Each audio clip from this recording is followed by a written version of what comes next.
No matter your age, sex, size, or shape, it's never too late or too early to give Brazilian Jiu-Jitsu a try. But how exactly do you go about getting started? What's the best way to get moving? Stick around to find out. Welcome to Health and Wealth Explorer. My name's Wade and I'm a Brazilian Jiu-Jitsu black belt with nearly 20 years of training experience. So as you might guess, I'm a big proponent of BJJ. So much so that apparently I wear a gi even when I'm not in the gym. If you've checked out my video outlining 7 life-changing benefits of Brazilian Jiu-Jitsu, then you already have a pretty good idea of why I'm such a big fan and why I believe that BJJ is great for everyone. If you haven't seen that video, I'll link to it in this one and you can check it out next. But whatever your reason, if you're trying to figure out how to get started in BJJ, I'm here to help. Let's go. All right, let's jump in with step 1, location.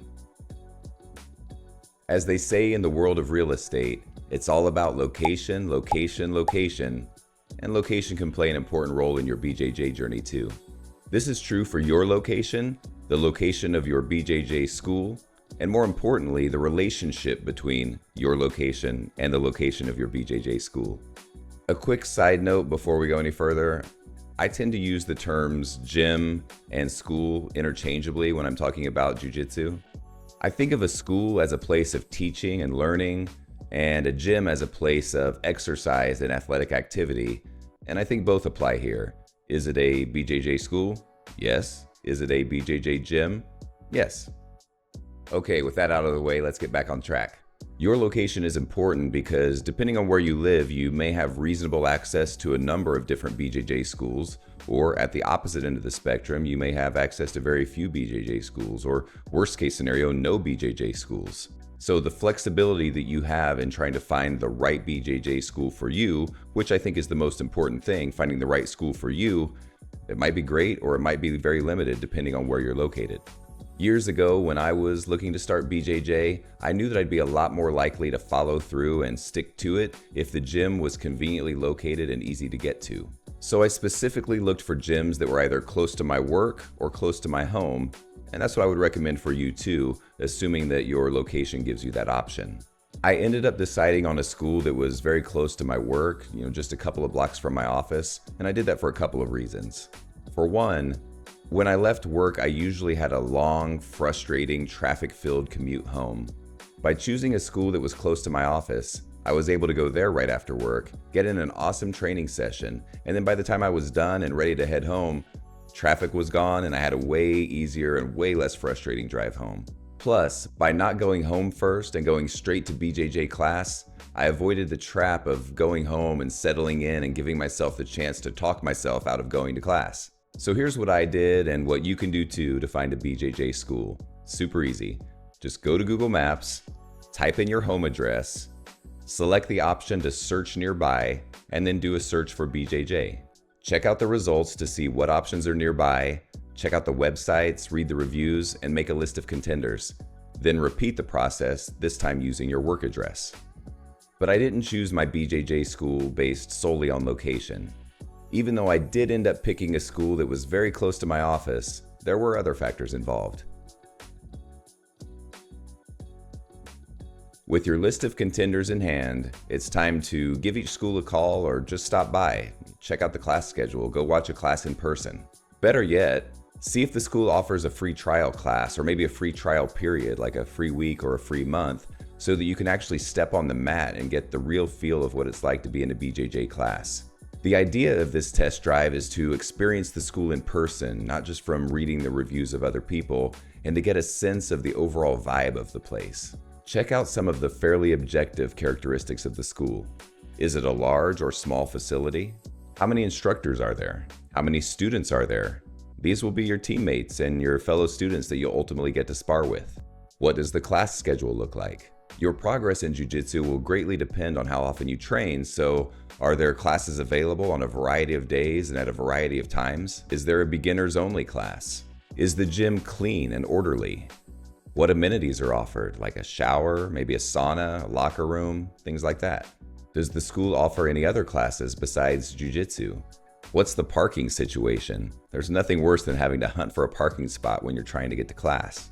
And what's the lineage of the school? Can you trace the school's owner or head instructor back to a reputable BJJ source?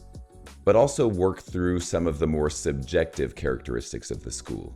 Like, does the school feel welcoming? Does the owner or head instructor seem like the kind of person you'd like to deal with on a regular basis?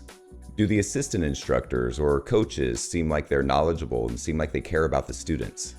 Do the other students seem like they're learning and like they're having a positive experience?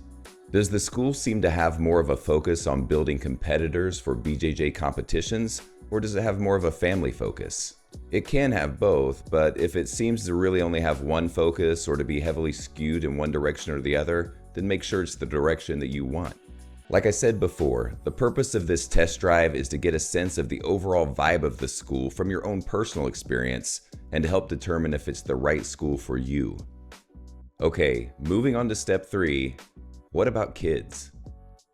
I mentioned a moment ago that you might want to consider whether a school has a family focus, and this can be a very important characteristic if you have kids. Now, this is pretty obvious if your main goal is to find a school where your kids can start BJJ, but even if you're just looking at BJJ for yourself, it's still important to take this into consideration if you have kids. In my video outlining the benefits of BJJ, I shared how often I've seen the scenario play out where a parent starts BJJ, he or she falls in love with it and wants to share Jiu-Jitsu with the other members of the family. And the next thing you know, the significant other and the kids are all giving BJJ a try.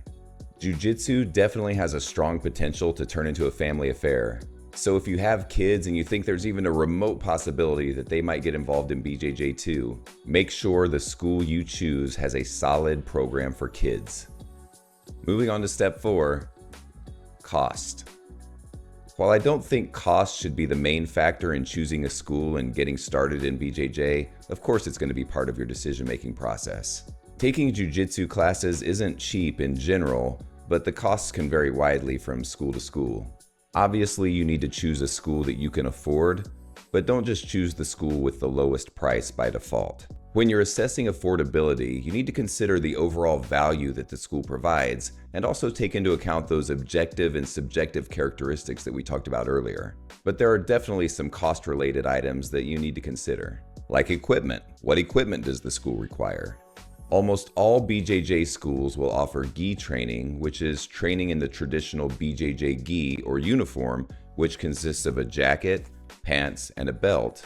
And many schools will offer both gi and no gi training, which is training where you don't wear the traditional uniform and instead you typically wear grappling shorts and a rash guard.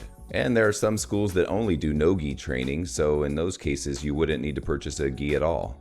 Just make sure you understand what equipment and apparel you'll need to purchase, and I always recommend buying and using a mouth guard to protect your teeth. If you're going to be training in the gi, another thing to consider is whether or not the school requires you to wear a school-branded gi that you buy from the school. Or are you free to purchase any gi of your choosing from any source? Are you only allowed to wear a certain color of gi? Does the school provide a belt, or do you have to purchase your own? Those same questions apply to rash guards and grappling shorts. And what about a contract? Does the school require you to sign a contract for like a year or more, or is it strictly month to month? Is there any kind of sign-up bonus? This is especially something to be on the lookout for if the school requires you to sign a contract or pay some sort of registration fee. With that, some schools will include a gi for new students or maybe even include a free month or two. How about training frequency? Does your monthly fee include unlimited classes? Or are you limited to classes on certain days of the week or to a certain number of classes per week or per month? When people get involved in Jiu-Jitsu, they tend to become passionate about it and they want to be able to train as often as possible. For some people, that can lead to them taking a class every day or even multiple classes a day. So I think it's generally a good idea to go for an option where your monthly fee allows you to take unlimited classes. Before we wrap up, let's quickly talk about an alternative option that may actually end up being easier. This might not be an option for everyone, and not too long ago it probably wouldn't have been an option for anyone. But the popularity of Jiu-Jitsu has grown so much over the past decade or so that there's a pretty good chance that there are people in your orbit who already do BJJ. Friends, family, coworkers. So talk to them about their schools. Get the inside scoop from someone that you know and trust. I think the ideas that we already discussed still apply in this case. Things like location, the vibe of the school, the cost, and you should definitely still take a test drive to make sure it feels like the right school for you. But if it checks all the boxes, then you could end up with the added benefit of having a school where you already know people. And this might help you both in terms of taking those first steps and in terms of commitment and consistency over time. Now, I realize that Brazilian Jiu-Jitsu might not ultimately be for everyone, but I do think it can be great for people of all different types: men, women, children, people of all ages, all shapes and sizes. And even if it might not end up being everyone's cup of tea, I really do think everyone should at least give BJJ a try. Learning a new skill can be hard, and Brazilian Jiu-Jitsu is certainly no exception. BJJ training can be very challenging, especially when you're first starting out and you're in that beginner phase. But as corny as it might sound, Brazilian Jiu-Jitsu is a lifelong journey that's worth taking. Going from white belt to black belt takes a lot of time and a lot of training, but I've seen so many people become hooked on Jiu-Jitsu after only one class, myself included, and become passionate about it and have their lives changed in so many positive ways. Everything we talked about here is important and can play a key part in getting started in BJJ, but I think the single most important thing kind of relates to the idea of taking a test drive. That single most important thing you need to do is walk through the door. Even after you've done all of your research and evaluation, it can still be a little intimidating to enter a BJJ school or any martial arts school for that matter. But you need to take the leap. You're never going to start BJJ if you get stuck in a continuous loop of research and planning and analysis paralysis. So do your initial research, identify a potential school or schools, and then walk through the door. Because ultimately, the only way to start BJJ is to start BJJ. But if you do need a little more convincing, check out this video outlining 7 life-changing benefits of Brazilian Jiu-Jitsu. Thanks, and we'll catch you in the next video.